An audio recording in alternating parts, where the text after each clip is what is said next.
चलिए आज हम लोग शुरू करते हैं हिंदी विषय में उपसर्ग और प्रत्यय को पढ़ना। परीक्षा में आता है उपसर्ग के प्रयोग से और प्रत्यय के प्रयोग से नए नए शब्द को लिखना। तो पहले जानिए कि उपसर्ग होता क्या है, किसको हम लोग उपसर्ग कहते हैं।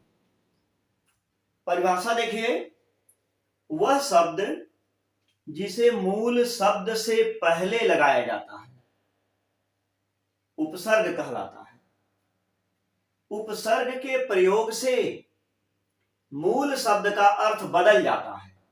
इसका मीन्स जो शब्द पहले से दिया रहेगा उसके पहले जब हम उपसर्ग लगा देंगे तो जो नया शब्द बनेगा उसका अर्थ पहले शब्द से अलग होगा। कैसे, आगे हम लोग पढ़ेंगे। आपके सामने एक क्वेश्चन है, पेपर में मान लो ये प्रश्न दिया है, कह रहा है निम्नलिखित शब्दों के प्रयोग से चार चार शब्दों को लिखो। क्या है, कौन कौन से उपसर्ग हैं? कह रहा है अप, उप, आ, अभि, अध, भर, कु, सु, से, चौ, सर, हम। इतने शब्द हैं। कह रहा कि इन सब के प्रयोग से चार चार शब्द लिखिए। तो बहुत से लोगों को तो पहले से ही पता होगा, लेकिन जिनको नहीं पता है और सही शब्द बना के लिखना होता है, ऐसा शब्द नहीं बनाते हैं कि जिसका कोई अर्थ ही न निकले, अनर्थ हो जाए। तो चलिए हम लोग शुरू करते हैं कि कैसे हम शब्दों को बनाते हैं। तो मान लीजिए पहला शब्द मैंने लिख लिया अप। अप के प्रयोग से मुझे चार शब्द लिखना है। तो देखो, इसका मूल शब्द जो है वो है मान। मान के पहले हम अप लगा देंगे तो हो जाएगा अपमान। मान मीन्स होता है सम्मान और अपमान मीन्स होता है बेइज्जती, अर्थात सम्मान समाप्त हो गया, बेइज्जती हो गई। ऐसे अप के प्रयोग से ना, अपना, अप यश, अप नापन, अपनापन। ऐसे ये उप है। उप के प्रयोग से इसका मीन्स हो गया उप से शुरू होने वाले शब्द। उपमा, उपकार, उपयोग, उपवन। अब देखना है आ के प्रयोग से, इसका मीन्स हो गया ऐसा शब्द लिखना है जो आ से शुरू होता है। जैसे आपका, आदर, आसमान, आकाश, सारे शब्द जो हैं आ से शुरू हो रहे हैं। ऐसे ही अध, आप ध्यान करिएगा क्या लिखा है, अध। अध पका, अध मरा, अध खिला, अध कचरा। तो ये जो चारों शब्द हैं ये अध से शुरू हो रहे हैं, तो इसमें उपसर्ग अध हो गया।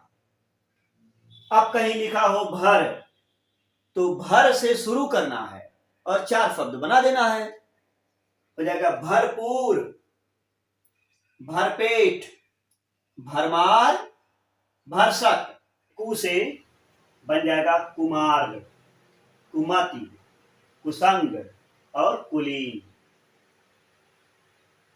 सु से अगर कुछ बनाना है तो सुमन, सुंदर, सुबोध, सुगंध। इस सु को दिए हुए शब्द के पहले लिख देते हैं और नया शब्द बन जाता है। जैसे कोई चौ से बनाना है तो चौराहा, इस शब्द की शुरुआत चौ से हो रही है। यहां चौपाल, तो पाल के पहले चौ लगा दीजिए, नया शब्द बन गया चौपाल। चौवन या चौमासा। इसी तरह से कहीं सर लिखना हो, सर से नए नए शब्द बनाना हो तो पट के पहले सर लगा दीजिए, सरपट, सरस, सरल, सरकार। इन सभी शब्दों में हम देख रहे हैं कि सबसे पहले सर लिखा हुआ है। जैसे यहां सर से शुरू करना है तो सर लिखा हुआ है। अब अगला शब्द मान लीजिए खाली से बनाना हो, तो जब से बनाना होगा तो शब्द के पहले स आना चाहिए। स के बाद कोई भी नया अक्षर लिख दिया जाए, कोई परिवर्तन नहीं होगा, कोई समस्या नहीं होगी। जैसे से बनाइए सपना, समीप, सरहद, सरोज। इसी तरह से अभि से अभिमान, अभिनव, अभिमानी और अभिमत। स्व से अगर बनाना है तो पहले लिखिए स्व राज, स्वराज, फिर स्वतंत्र, स्वतंत्र, फिर स्वर्ग, फिर स्वप्न। इस तरह से उपसर्ग का प्रयोग करके नए नए शब्दों की रचना की जाती है। अब उपसर्ग के बाद हम लोग पढ़ेंगे प्रत्यय। ये प्रत्यय क्या होता है, चलिए प्रत्यय को देखते हैं। तो प्रत्यय को समझते हैं। प्रत्यय वह शब्दांश होता है जो किसी शब्द के अंत में जुड़कर उसके अर्थ में नवीनता लाता है, उसे प्रत्यय कहते हैं। प्रत्यय को शब्द के अंत में प्रयोग किया जाता है। किसी शब्द के अंत में अगर हम कुछ जोड़ करके नया बना देते हैं तो वे प्रत्यय के प्रयोग से बने हुए नए शब्द होते हैं। जैसे मेरे पास है आना, आना के प्रयोग से मुझे शब्द बनाना है और हर शब्द के अंत में आना या ना शब्द आना चाहिए। जैसे आना, बनाना तो ना, मिटाना ना, लगाना खजाना, सब में हम देखते हैं शब्द के अंत में ना शब्द आ रहा है। अगला है आलू। आलू लय पर छोटाऊ की मात्रा आनी चाहिए। दयालु, संकालु, ईर्ष्यालु, कृपालु। इसके बाद आता है आई। अंत में बड़ी ई की मात्रा का उच्चारण होना चाहिए। तो जैसे पढ़ाई, सुनवाई, सगाई, भलाई, सब के अंत में क्या आ रहा है, बड़ी ई। अगला है आनी। आनी अंत में आ और नी, आ के साथ बड़ी ई की मात्रा न पर लगा होना चाहिए। मनमानी, देखो नी, अगवानी नी, नौकरानी, जेठानी, सब पर न पर बड़ी की मात्रा का प्रयोग है। जैसे लिखा दार, दमदार, दम के आगे दार लगा दिया, दमदार। चमकदार, चमक मूल शब्द है, इसके आगे दार लगा दिया, चमकदार। असरदार, वफादार, सभी में अंत में दार शब्द जोड़ दिया। अनीय, अंत में नीय, न पर बड़ी की मात्रा और यह आना चाहिए, ऐसा मुझे शब्द बनाना है। दयनीय, पठनीय, गोपनीय, सराहनीय, सभी शब्दों के अंत में नीय आ रहा है। अब जैसे है आ, तो भैया देखो पढ़ना तो आ की मात्रा आ गई, मटका आ की मात्रा आ गई, पटका आ की मात्रा आ गई, झटका आ की मात्रा आ गई। तो जितने अंतिम के अक्षर हैं सभी पर आ, देखो सब पर आ की मात्रा लगा दिया गया। अब है आन। अंत में आन शब्द का उच्चारण होना चाहिए। सामान, अपमान, गुमान, लगान, सभी पर आ न, सभी अक्षर पर अंतिम में आ की मात्रा और न आन हो गया। जैसे आन यहां लिखा था तो सामान। आवट, आवट आ की मात्रा के साथ वट, आना चाहिए। आ की मात्रा के साथ वट, जैसे बनावट, न पर आ की मात्रा ना, आवट, बनावट। लिखावट, सजावट, दिखावट। अंत में हमारे पास एक प्रत्यय है आवा।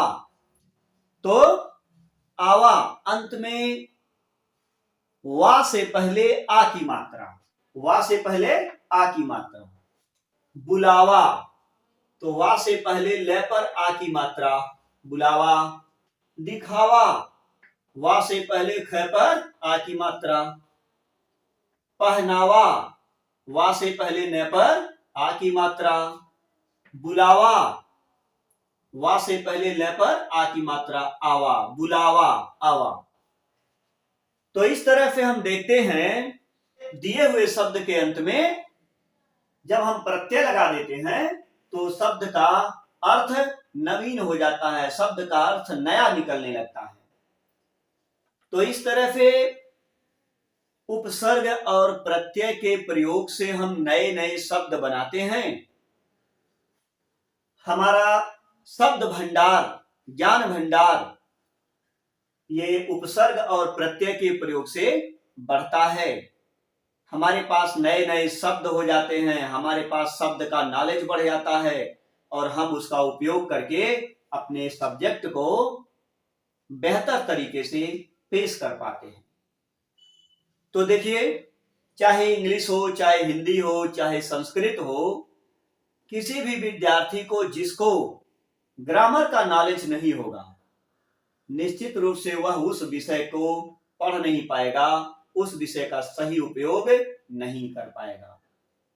तो मेरा तो यही सलाह है, चाहे इंग्लिश हो चाहे हिंदी हो, उसके ग्रामर को बेहतर तरीके से पढ़िए, समझिए, नोट्स बनाइए और अपने दिमाग में फीड करिए, जिससे भविष्य में आपको प्रतियोगी परीक्षाओं में कठिनाई न हो। जैसे मान लो किसी प्रतियोगी परीक्षा में पूछ लिया खजाना, बताइए खजाना में कौन सा प्रत्यय लगा है, तब तो आप कहोगे जाना लगा है, आपके पास पता तो है नहीं। लेकिन इस जाना में ये देखिए जय पर आ की मात्रा है और ना है आना, तो ये हो जाएगा आना।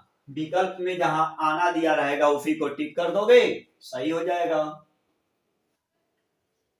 तो ग्रामर कोर्स हमेशा कंपटीशनल एग्जाम में हेल्पफुल होते हैं, सहायक होते हैं और हमें ग्रामर हर हालत में सीखना चाहिए। हमारा अगला वीडियो संधि पर बनेगा, अगला वीडियो संधि पर बनेगा। उसमें हम संधि का बेहतरीन तरीके से अध्ययन करेंगे कि कौन सी संधि है, उसको हम कैसे पहचानते हैं।